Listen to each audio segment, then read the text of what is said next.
مشاهدينا الاعزاء، السلام عليكم ورحمه الله وبركاته. اهلا وسهلا فيكم بحلقه جديده. اليوم ثاني يوم ترويض طائر البراكت ريد رامد اللي جبناه اول مره قمنا عمليه ترويضه. طبعا اليوم طلعته من القفص ووقفته على الستاند شوي، لاحظت انه الطير متذكر كل التمرينات، ما كانش خايف نهائيا، هرب بس مره واحده. رجعته على الستاند، الان هيني بقدم له ايدي، بحاول يناور امراته شوي على الخفيف، لكن برجع بيطلع الايد، بيطلع زي ما انتم شايفين كيف. طير ولا اجمل من هيك. تعال اطلع، يلا كوكو. زي ما انتم شايفين كيف الطير ما شاء الله عليه. زي ما انتم ملاحظين كيف في وشحه على رقبته، زي تخطيطه خفيفه كثير حلوه. على الكاميرا هي بلكي مش مبينه بشكل واضح وجميل، لكن على الواقع اجمل الطير. شاطر، هات راس. شاطر كوكو. بدي اشيل الستاند تبعه واكمل معه تمرينات امبارح، نشوف كيف تجاوبه اليوم. اطلع اطلع، هات راس. شطور. كيف بمسد راسه بكل سلاسه، حتى بمسد جسمه كامل، اموره تمام ما شاء الله عليه. اطلع. شطور. شايفين كيف الوان جسمه سبحان الله، يعني آية من الجمال. الطير ذنبه طوله حلو كثير، طير جد كثير مميز، بنصح الكل فيه يجربه. يعني بدك تجيب طير للترويض بنصحك في الريد رام. ان شاء الله راح اجيب لكم في الفيديوهات القادمه طفرات اخرى من الريد رام، نشوف انه هل كل الذكور الريد رام سهلات في الترويض ولا لا، ولا بس هذا طلع معنا هيك بالحظ. طبعا مشان الاعزاء زي ما بتعرفوا انه الطيور، يعني كل طير سبحان الله له شخصيه مستقله. يعني كنا نجيب كوكتيل يتروض معنا ب 10 دقائق وشي يقعد نص ساعه، فما دخل. يعني كل طير له شخصيته. ممكن طير يكون عندك سلس ولطيف ويتروض بسرعه، ممكن طير ياخذ منك بدل عمليه ترويض واحد ياخذ منك ثنتين او ثلاث. فسبحان الله كل طير له شخصيته، لكن في المتابعه الصحيحه والاسلوب الصحيح وطولة البال على الطير، كل الطيور بتصير اليفه، شو ما تكون عنيده وشو ما تكون كبيره بالعمر او صغيره. اطلع.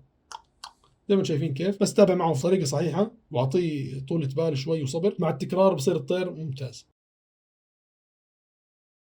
زي ما انتم شايفين كيف، يعني سبحان الله اجمل من هيك ما في، حتى صار يطلع اصوات تغريد على ايدي.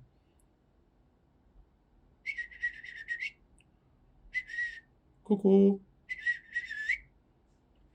اطلع. تعال. شاطر.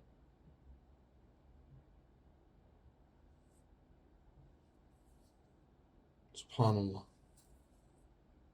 هات راس. اطلع.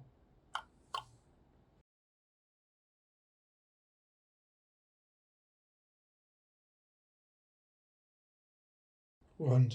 ارجع. اطلع.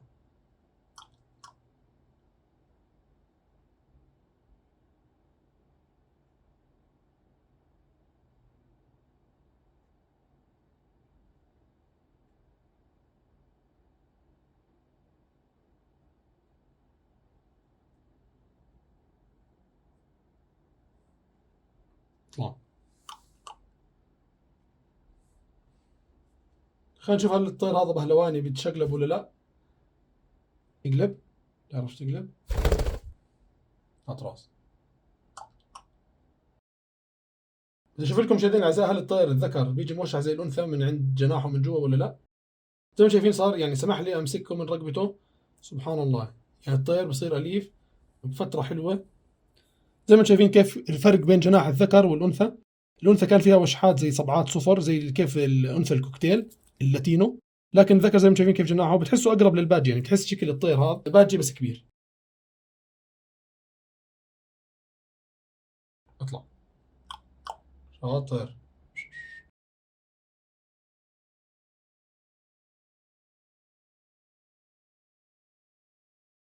اطلع.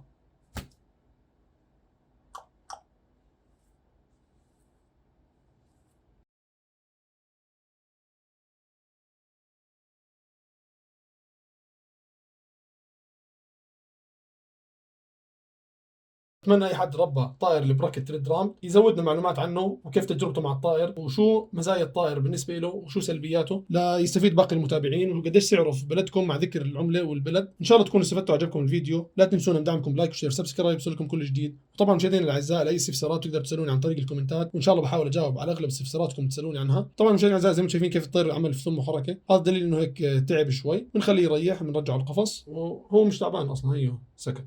فاذا ظلوا بس بيحرك منقاره ومطلع لسانه بكون عطش، لكن هذا مش مبين عطشان، بس هو تعب شوي. خلاص. زي ما شايفين كيف آية الطير آية من الجمال، ترويضه سهل جدا وأنا بنصح فيه بشدة. كوكو كلب، ليش تضغط؟